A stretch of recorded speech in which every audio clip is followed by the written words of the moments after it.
With a special live event focusing on the state of hazing in America. We've gathered students, parents, and experts right here on our plaza for what we hope will be a very powerful and timely conversation. So with us right now, the co-sponsors of an anti-hazing bill known as the REACH Act, Representatives Patrick Meehan and Marcia Fudge. We're also joined by Jim and Evelyn Piazza. Their son, Tim, died following a night of alleged fraternity hazing at Penn State University.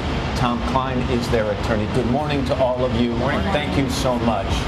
Mr. and Mrs. Piazza, we learned that the issue of hazing is not going away. There was an incident of alleged hazing at LSU just last week. We know what happened with your son, Tim.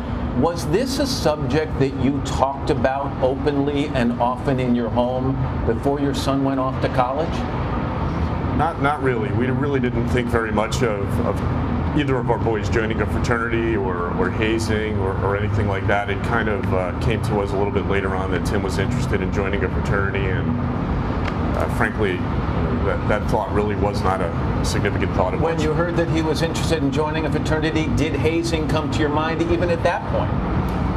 It did, but when I read the tenets of this fraternity, I felt better because it was a non-hazing, non-alcohol fraternity. So I thought, okay, we're good. Unfortunately, we know what the awful things that transpired with your son. It's really unspeakable. What does it mean to you to be here today and what we're about to sit down and do and have this conversation? I think it's important to ground it in what you are hoping to accomplish here. Yeah, well, this is important because the legislation is about holding the schools accountable. The schools need to hold the students accountable. And by the way, the court systems need to hold the students accountable as well.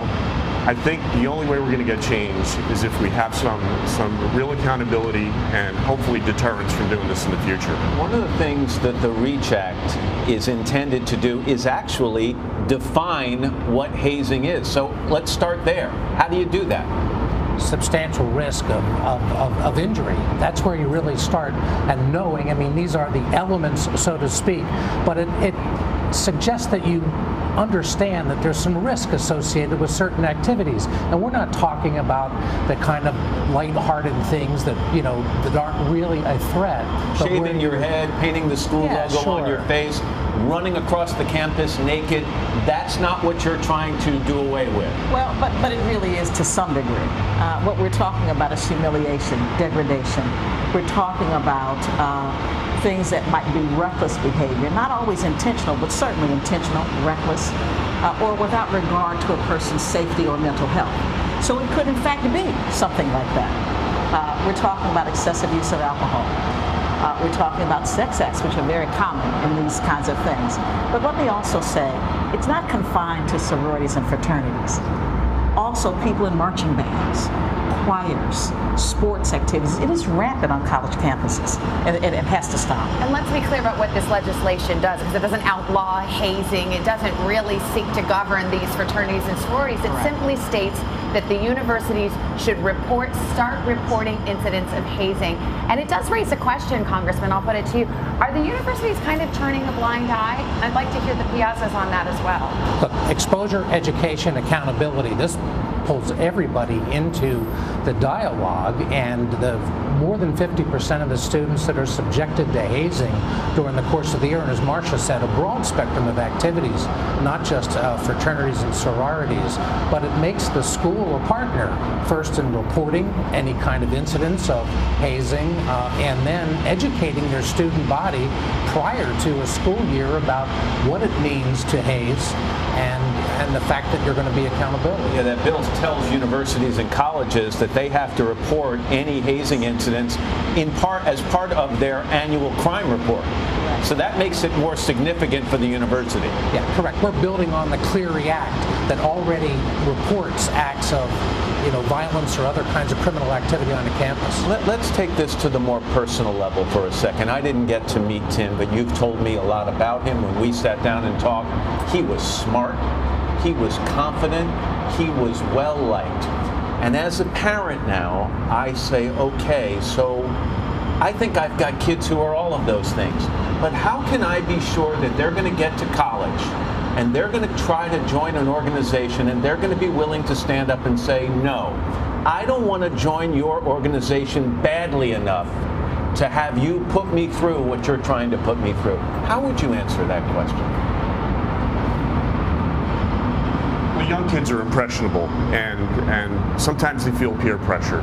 We're trying to do things that will make a difference. We're trying to do things that will put an end to it. For example, we're working with the state of Pennsylvania to try to introduce new laws which make the hazing penalty stiffer, not only for the individuals that do it, but also for the universities and other organizations that turn a blind eye to it.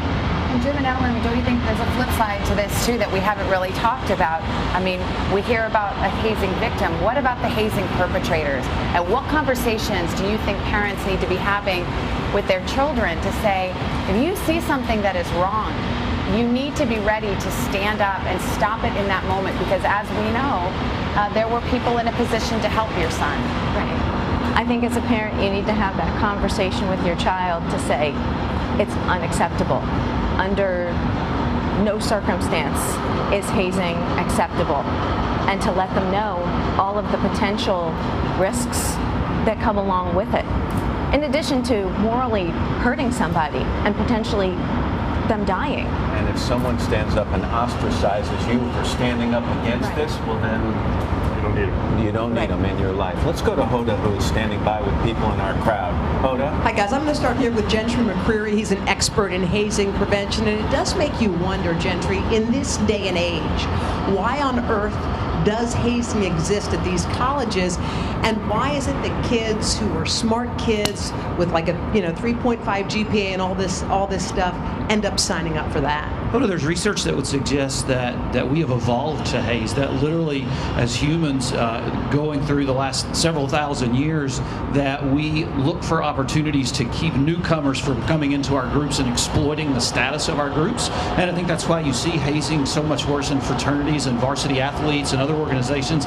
There's a lot of status associated with being in those groups, and so those groups don't want to just give that status away. They want people to earn it, and people are willing to subject themselves to those degrading tasks because they want to be part of those groups. You can't believe with the deaths and things that we've been seeing that this still exists. Absolutely, and there's different motivations. I think that's important to understand.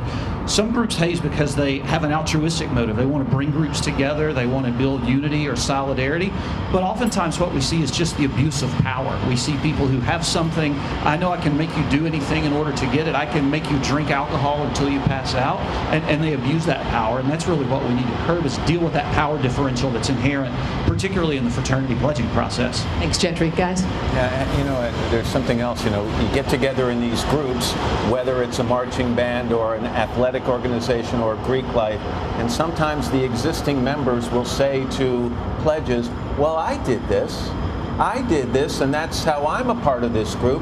Why won't you do it? The pressure they exert on these young minds is substantial.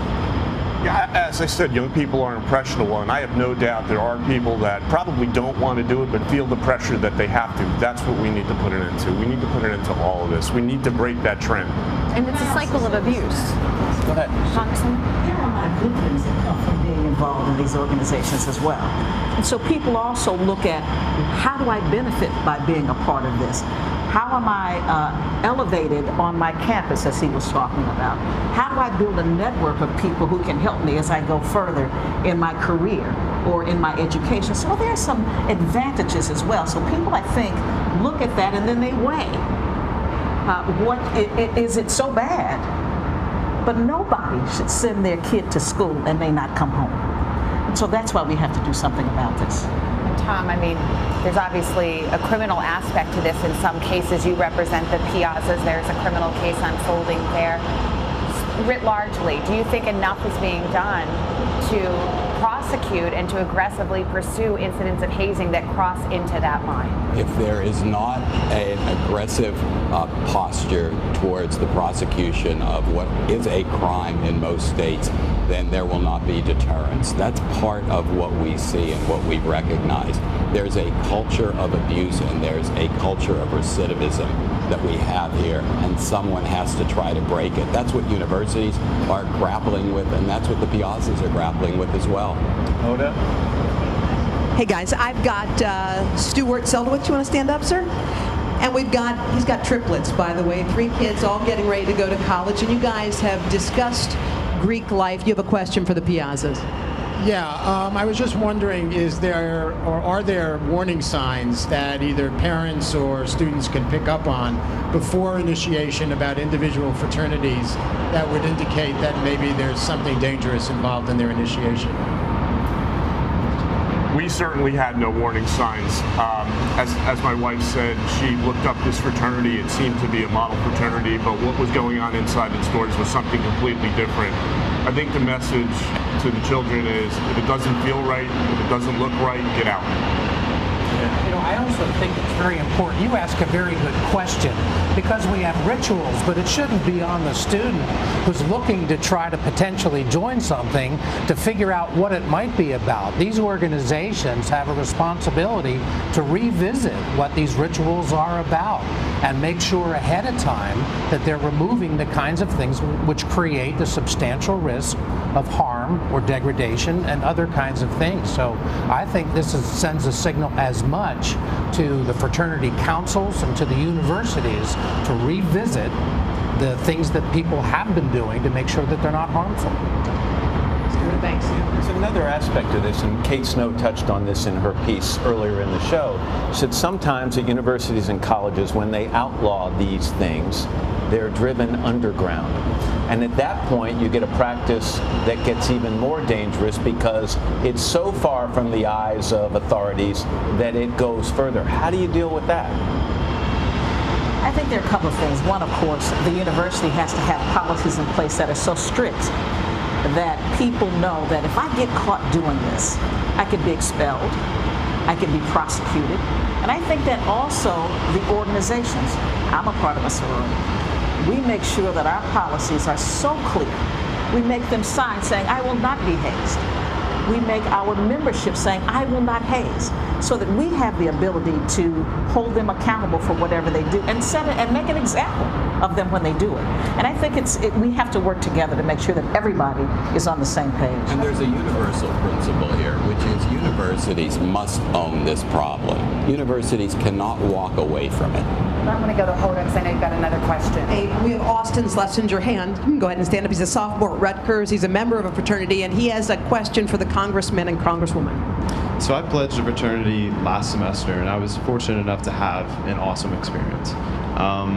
But for a lot of my friends, they didn't have the same experience as I did. And that being said, I'm really happy that we're taking a step in the right direction to address the hazing epidemic. My question is with regard to the REACH Act. I understand that the REACH Act will mandate universities to document hazing as a part of their annual crime report. But how do you plan to document and account for all the hazing that's not reported? Good question. Well, unfortunately, a lot of people that go to college think that hazing is normal.